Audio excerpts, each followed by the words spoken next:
Have we convinced you that the way you feel is everything? Do you believe that when you feel good, you are in a vibrational place of allowing what you want in? Please believe it, because there is nothing that could be more accurate. So we're going to be a little heavy today. I'm going to emphasize it a great deal, because it really is what the art of allowing is about.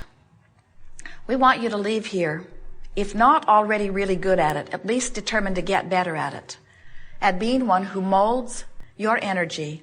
Let's say it in a different way, of being one who creates your own mood.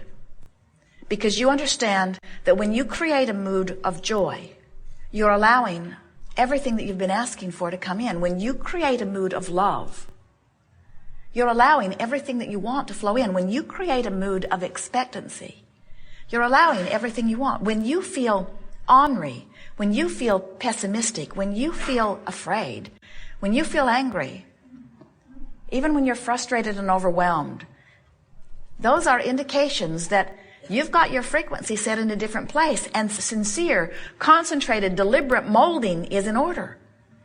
So if someone says to you, what are you working on these days? Tell them, I'm working on my own mood and attitude. And if they're wise enough to ask you why, tell them, because that's my true, in the moment indication of how many of the wonderful things that I have been praying for and asking for, I'm allowing into my experience right now. Tell them, I'm no longer dictating my focus by whether it's interesting or whether it's important or whether somebody else is pointing at it or whether somebody else has made a big deal about it. I'm no longer guiding my sculpture of my life by any outside factor or guidance. I'm guiding it completely by the way I feel. And when you get there, now you are ready to travel with us on an emotional journey that will take you into the resources and the realm of all things wonderful that you have ever imagined. There is nothing that you cannot be or do or have. And there is nothing that is keeping you from the accomplishment or the achieving of anything other than your own attitude, other than your own mood, other than your own focus, other than your own emotional response to what you are giving your attention to. So leave this gathering today deciding that you're no longer one whose feelings can be hurt, because your feelings are no longer up for grab. Because your feelings are not dependent upon what somebody else thinks or does. Your feelings are dependent upon your choice of focus. And since that person that may hurt your feelings also could not hurt your feelings, you've got choices in your imagination. And since that person that may have just hurt your feelings has also done things that thrilled you, you have choices in your memory. And because that person who's trying to hurt your feelings right now is not the only person in your awareness right now, you've got choices right now. You have choices.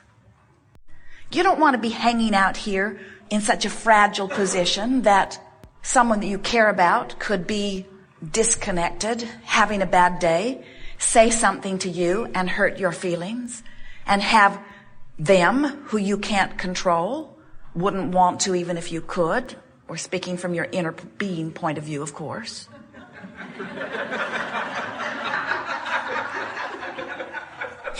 Well, we can see why you would want to control other people's behavior if you're someone who hasn't learned the art of allowing. If you're looking around and having emotional responses to what you're seeing, we can understand why you'd get pretty heavy on the trying to control circumstances and conditions. But by now, we would have thought you would have given that up, because you're not able to do it. And as soon as you get one of them corralled and managed and molded in the way that they need to be so that you can look at them and feel good, another one just pops up. Or that one goes off and meets some new friend and starts catering to what they want instead of catering to what you want, and then you're back to square one again. You spent 18 years teaching that kid how to behave, and then he fell in love, and now he's doing what she wants.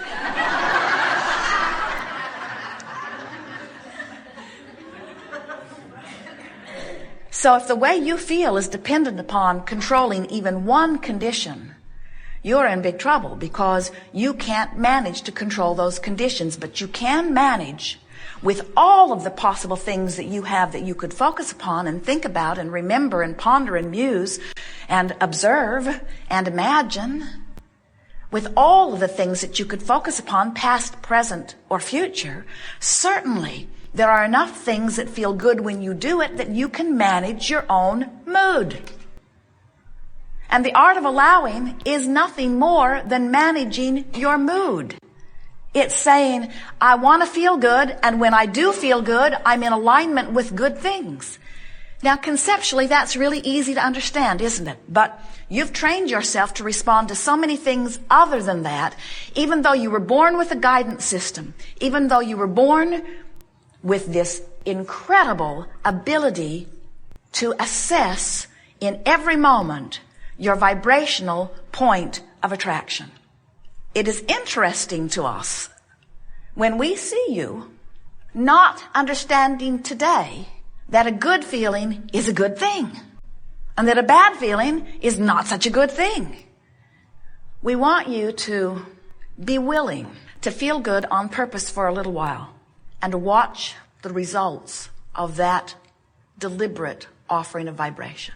But that means directing thought on purpose.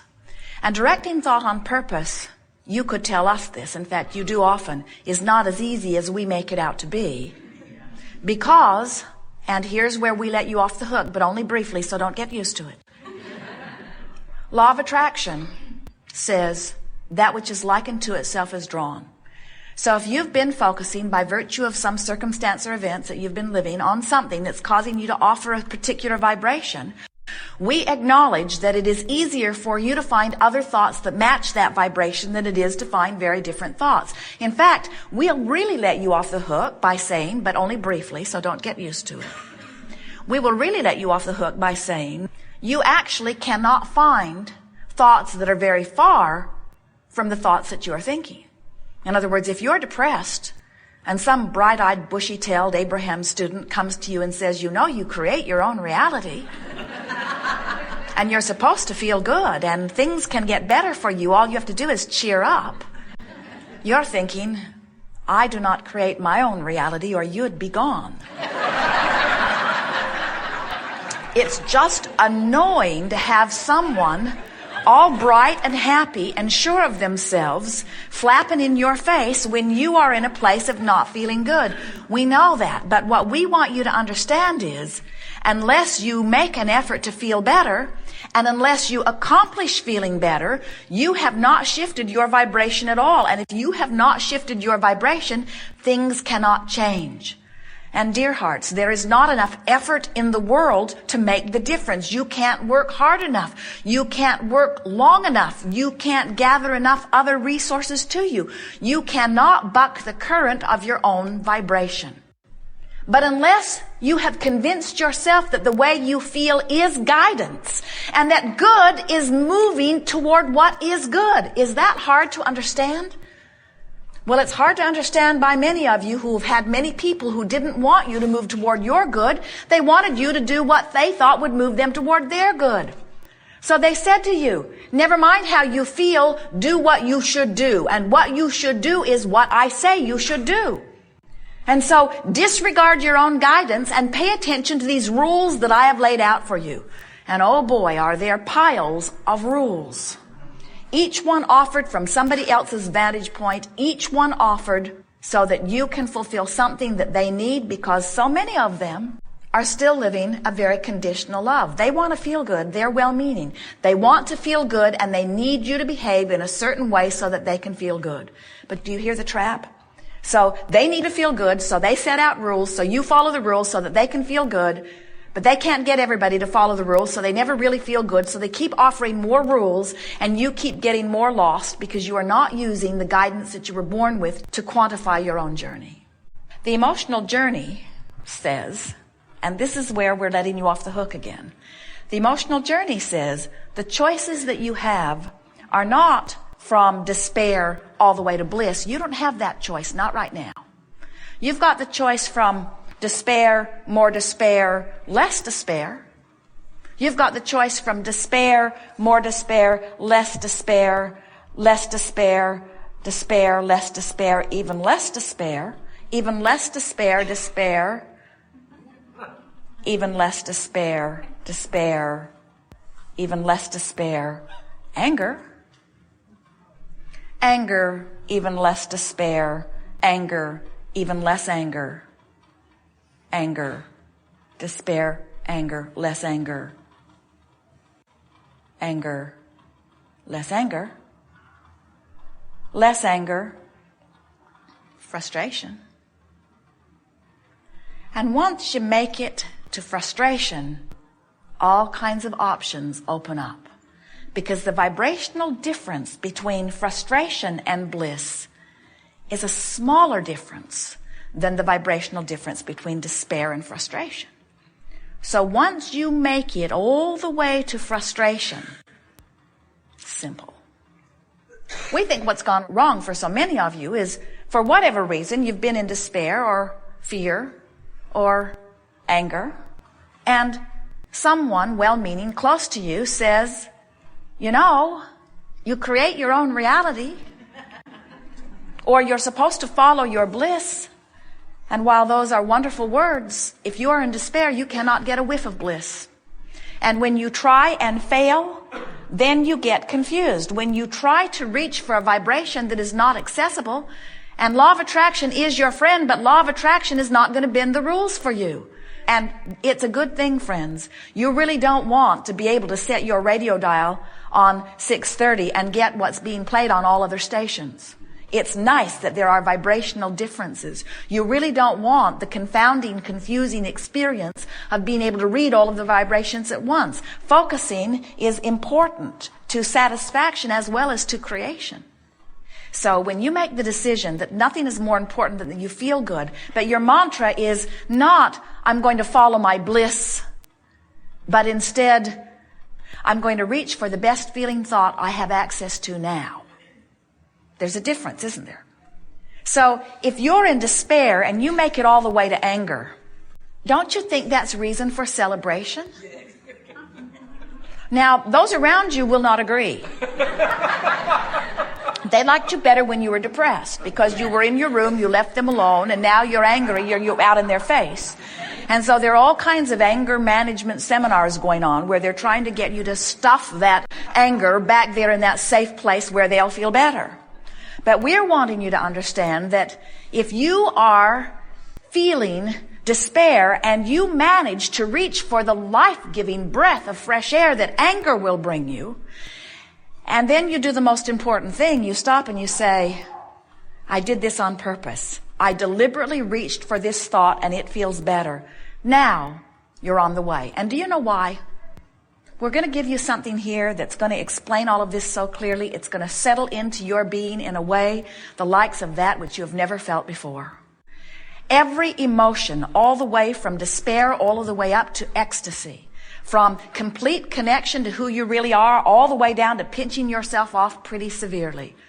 All of those emotions are about your perception of freedom or your perception of bondage. Every one of them. If you'll get serious about this, if you'll say for the next 30 days, I care about how I feel, and I'm not going to make hard work of this, but I'm going to pay attention to the way I feel, and when I'm aware I don't feel good, I'm going to stop and do my best to find a thought that feels a little better right now. In 30 days, you will have so cleaned up your point of attraction, you will have opened the door, and all that stuff that has been held out there for you in vibrational escrow, you've been asking, source has been delivering, it's out there, it's right outside your door, you just haven't been letting it in because you've been too ornery, or too worried about this, or too frustrated about that, or too overwhelmed about this, or too panicked about this, or too frightened about this. And you've made all of that stuff up, you see. The majority of stuff that you give your attention to, that you use as your excuse to pinch yourself off from well-being, had nothing to do with you ever anyway. You just bought into that because somebody benefited by your accepting that. If you get really afraid of the terrorists, then you'll vote for those you believe will protect you most. That's the best example of that we've seen in your lifetime.